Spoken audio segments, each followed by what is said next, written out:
सबको नमस्कार, सबको नमस्कार।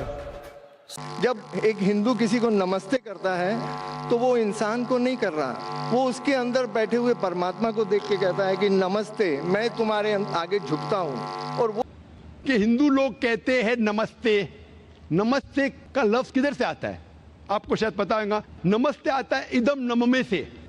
इदम नममे मतलब मैं आपके सामने झुकता हूं, मैं आपकी इबादत करता हूं, बराबर। इदम नममे आप कहना चाहते मैं आपके अंदर ईश्वर की इबादत करता हूं।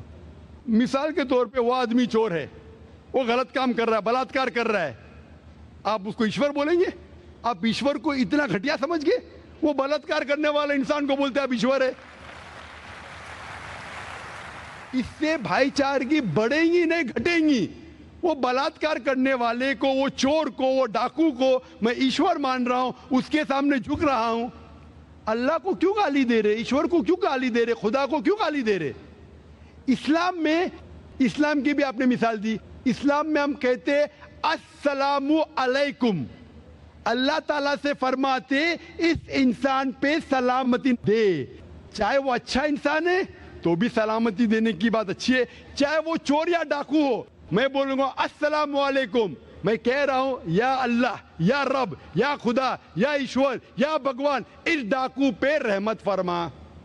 कुछ बुरी बात है ना? मैं अल्लाह को गाली दे रहा हूं, उसके लिए दुआ दे रहा हूं कि तू गलत काम छोड़ और सही रास्ते पे आ। अगर मैं उसको खुदा मानूंगा तो खुश हो जाएगा, वो और चोरी करेगा, वो और बलात्कार करेगा।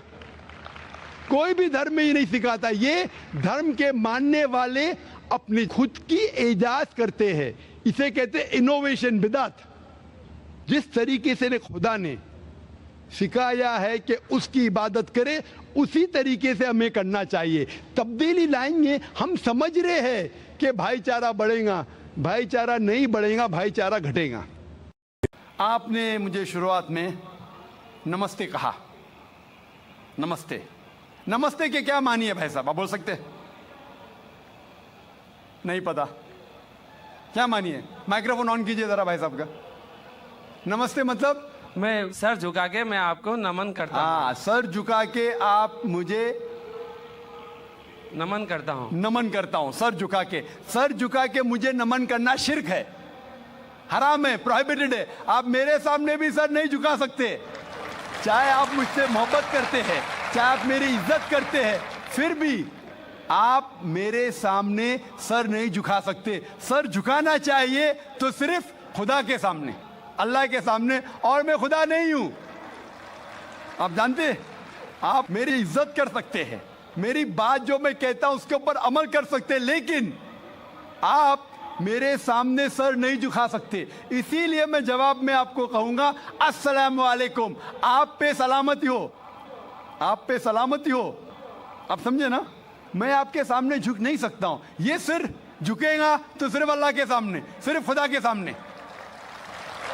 तो आपने बड़प्पन में मुझे कहा, लेकिन अगर गलत चीज कहा तो मैं वापस से जवाब नहीं दे सकता हूं, क्योंकि मैं जानता हूं जो लोग नहीं जानते वो ऐसे हरकत कर सकते हैं। मिसाल के तौर पे, 1 महीना पहले मैं जब बॉम्बे एयरपोर्ट पे था तो एक औरत, हिंदू खातून, मुझे पूछी कि आप डॉक्टर जाकिर नाइक है? आयु डॉक्टर जाकिर नाइक? मैंने कहा जी। ओ, मैं आपका रोज प्रोग्राम देखती हूँ, मैं दुबई से 25 साल के बाद बम्बई में आ रही हूँ, 25 साल के बाद हिंदुस्तान में आ रही हूँ। उसके सिर पे टीका था, हिंदू औरत थी, बोलती मैं आपके प्रोग्राम देखती हूँ और बहुत अल्हम्दुलिल्लाह तारीफ करने लगी। सारी तारीफ अल्लाह की है, मैं कुछ भी नहीं हूँ।